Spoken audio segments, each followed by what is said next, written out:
రాష్ట్రంలో చంద్రబాబు నేతృత్వంలో కూటమి ప్రభుత్వం ముస్లిం మైనార్టీల సంక్షేమానికి కృషి చేస్తుందని రాష్ట్ర సాంఘిక సంక్షేమ శాఖ మంత్రి డోలా శ్రీ బాల వీరాంజనేయ స్వామి వెల్లడించారు. జిల్లా మైనార్టీ సంక్షేమ శాఖ ఆధ్వర్యంలో ఒంగోలులోని పిఏజీ కన్వెన్షన్ సెంటర్లో ఏర్పాటు చేసిన ఇఫ్తార్ విందులో మంత్రి ముఖ్య అతిథిగా పాల్గొని ప్రసంగించారు. చంద్రబాబు నాయుడు ముస్లిం మైనార్టీల సంక్షేమం కోసం ఎంతగానో పాటుపడుతున్నారని తెలిపారు. ప్రభుత్వ సంక్షేమ పథకాల గురించి మంత్రి వివరించారు. ముస్లింలకు రంజాన్ మాసం ఎంతో పవిత్రమైందన్నారు. దయాగుణం, క్షమాగుణంతో ముస్లింలు ఉపవాసం ఉండటమే కాకుండా పేదలకు సాయం చేస్తారని తెలిపారు. జిల్లాలోని ముస్లిం మైనార్టీలకు రంజాన్ శుభాకాంక్షలు తెలిపారు. సంతనూతలపాడు శాసనసభ్యులు బిఎన్ విజయ్ కుమార్ మాట్లాడుతూ రంజాన్ మాసంలో ముస్లింలంతా కఠోర ఉపవాసంలో ఉంటారన్నారు. ప్రతి ఒక్కరూ మరొకరి క్షేమం కోసం పాటుపడతారన్నారు.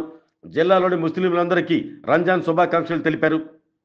ఒంగోలు నగర మేయర్ గంగాడ సుజాత మాట్లాడుతూ ముస్లిం సోదరులు ఎంతో భక్తి శ్రద్ధలతో ఉపవాసం ఉంటారన్నారు. అవసరంలో ఉన్న వారికి సహాయపడుతూ ఐక్యతకు రంజాన్ మాసం విలువనిస్తుందని తెలిపారు. నగరంలోని ముస్లిం సోదరులందరికీ నగర మేయర్ గంగాడ సుజాత రంజాన్ శుభాకాంక్షలు తెలిపారు. జిల్లా కలెక్టర్ తమీమ్ అన్సారియా జిల్లాలోని ముస్లిం సోదరులందరికీ ఈద్ ముబారక్ అంటూ రంజాన్ శుభాకాంక్షలు తెలిపారు. ఈ కార్యక్రమంలో జిల్లా రెవెన్యూ అధికారి చిన్నబోబులేస్, ఒంగోలు ఆర్డీఓ లక్ష్మీ ప్రసన్న, జిల్లా మైనార్టీ సంక్షేమ శాఖ అధికారి పార్థసారథి, ఒంగోలు నగరపాలక సంస్థ కమిషనర్ వెంకటేశ్వరరావు, ముస్లిం మత పెద్దలు పాల్గొన్నారు. ఈ సందర్భంగా దువా నిర్వహించారు.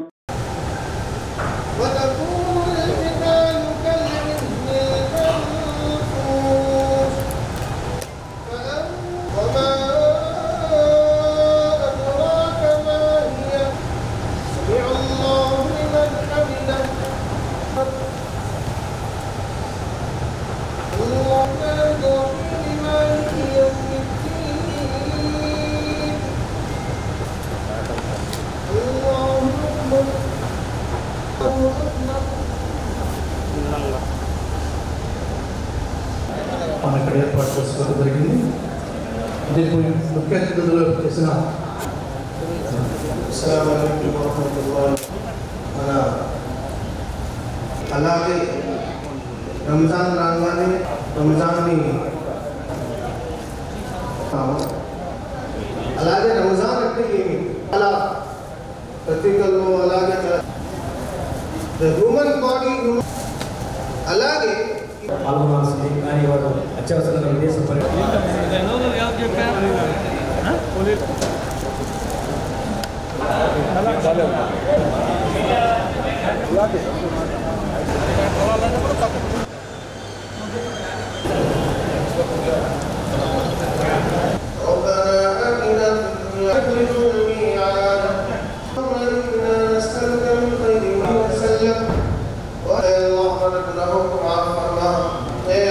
तेरा करम है, तूने हमें ईमान वालों के घरों में अल्लाह आगे नेक और है अल्लाह हमारे अमाल को कबूल फरमा ले।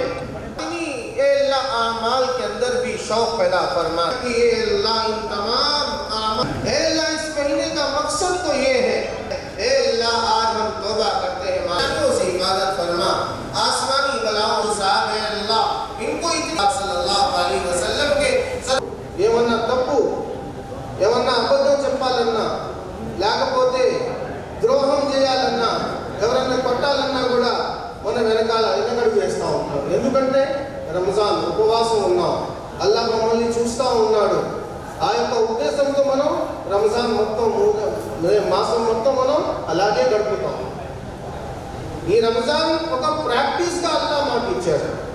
ఎలాగైతే 1 మంత్ 30 days మీరు కంప్లీట్గా ఆల్ సిన్స్ ని మీరు దూరంగా ఉండి ఒక మంచి జీవన శైలిలో మీ జీవితాన్ని గడుపుతారో రిమైనింగ్ 11 months కూడా మనం అలాగే మన జీవితాన్ని గడపాలనే ఒక పాఠం చెప్పడానికి అల్లా ప్రతి సంవత్సరం మనకు రంజాన్ ఇచ్చారు. ఉపవాస ప్రార్థనలో ముఖ్య ఉద్దేశం మన పాపాలని మన్నింపు కోసం, అలాగే పేద ప్రజలకి సహాయాన్ని, అలాగే ఎవరి మీదైనా మనకి రాగద్వేషాలు ఉన్నట్లయితే వాళ్ళకి క్షమించడం, అలాగే మరి ఎవరికైనా అవసరమైతే వాళ్ళకి సహాయం చేయడం, ఆ సహాయం అనేది ఆర్థికంగా కావచ్చు ఏ రూపంలో కూడా.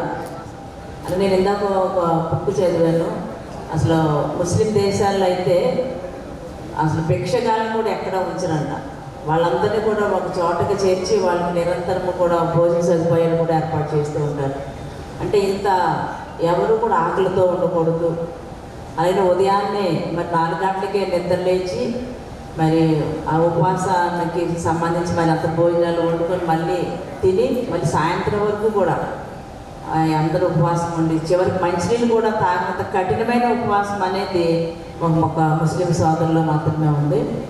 అలాగే ఈ దువా మేము చాలాసార్లు అంటే రాజకీయాలకు వచ్చినప్పటి నుంచి మేము చూస్తూ ఉన్నాము. చాలా భక్తి శ్రద్ధలతో ఒక యూనిటీగా అందరూ ఉండి చేయడం అనేది చాలా గొప్ప విషయం.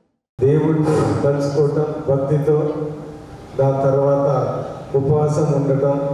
అంటే ఒక విధంగా చెప్పాలంటే ఖురాన్లో ఎలాగ రాస్తుందో అది పాటించి దేవుడు దగ్గర కావటం అనేది ఒక ఎత్తు అయితే, రెండోది మనం చేసిన పాపాలను రంజాన్లో దేవుడు క్షమిస్తారని అనుకోవటం ఇంకొకటి. ఈరోజు మనము ఈ రంజాన్ మంత్లో ఒకటి మనం ముఖ్యంగా ఖురాన్ చదువుతూ ఉంటాం. దాంట్లో ఉన్న ముఖ్య అంశాలు మరీ ముఖ్యంగా ఏంటిదంటే బీదలకి మనం సహాయం చేయాలని, మనకు వచ్చే ఆస్తులు ఇన్కంలో 1/10 కమ్యూనిటీకి స్పెండ్ చేయాలని అనేక మంచి మంచి అంశాలు ఉంటాయి.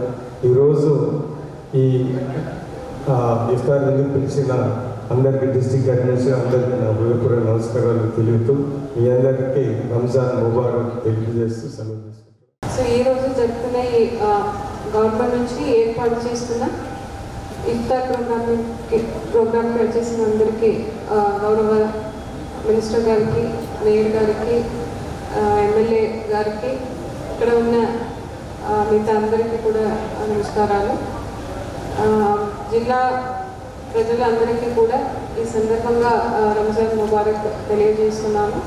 ఇక్కడ ఉన్న పిల్లలు అందరికీ కూడా రంజాన్ ముబారక్. Thank you. అదేవిధంగా మౌలానా గారికి, మిగిలిన వారికి మీడియాకి నమస్కారాలు. రంజాన్ మాసం ఇస్లాంలో అతి పవిత్రమైన మాసం. ఖురాన్ కూడా ఈ మాసంలోనే ఉద్భవించిందని చెప్తారు. సమాజంలో తెలిసి కానీ తెలియక కానీ చేసినటువంటి పాపాలన్నింటినీ కూడా ఈ ఉపవాసాలు రంజాన్ మాసంలో శుద్ధింపబడతాయని చెప్పేసి ఉంటారు. చాలా పవిత్రంగా పేదవాళ్ళ నుంచి ధనికుల వరకు ఎవరైనా కానీ అందరూ కూడా మసీదుకు వెళ్ళటం, అందరూ కలిసి ఒక ఐక్యంగా తారతమ్యాలు లేకుండా ఈ నమాజ్ చేసుకోవటం ఒక గొప్ప విషయం. అత్యంత పవిత్రంగా రోజంతా కూడా పూర్తి స్థాయి ఉపవాసాలు ఉండటం అనేది కూడా చాలా అభినందనీయమైన విషయం. మన ప్రభుత్వం కూడా ముస్లిం సోదరుల విషయంలో ఇస్లాం మత గౌరవాల్ని కాపాడుకుంటూ ముందుకు వస్తూ ఉన్నారు. ఒకసారి చూసుకుంటే హజ్ హౌస్ నిర్మాణం కావచ్చు, అదేవిధంగా మన ప్రభుత్వంలో మసీదులకి రిపేర్లు వాటికి కూడా మనం నిధులు ఇవ్వటం, ఈద్గాలు కబ్రస్థాన నిర్మాణాలకి దోహదం చేయటం, ఇవన్నీ కూడా మనం ప్రభుత్వంలో చేయడం